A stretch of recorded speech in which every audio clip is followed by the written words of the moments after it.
বহু আগে, আমার ঠিক ইয়ারটা মনে নেই, সম্ভবত ইয়ার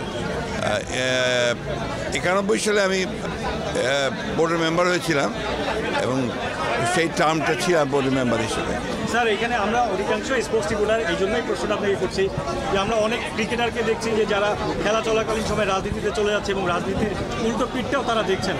মানে খেলার মাঠ থেকে রাজনীতির মাঠে যাওয়াটা আসলে আপনার কাছে কতটুকু যৌক্তিক মনে হয় স্যার? আমি ব্যক্তিগতভাবে মনে করি যে খেলাধুলার সঙ্গে রাজনীতির কোনো সম্পর্ক থাকা উচিত নয়, এবং যেটা চলমান অবস্থাতেও নয়, এবং ভবিষ্যতে যারা খেলা ছেড়ে দেবেন তারা রাজনীতিতে যেতেই পারেন, এটা তাদের অধিকার। তবে এটা ব্যক্তিগত ব্যাপার আমি মনে করি, এবং এই অধিকার মানুষের সকলেরই থাকা উচিত, গণতান্ত্রিক অধিকার।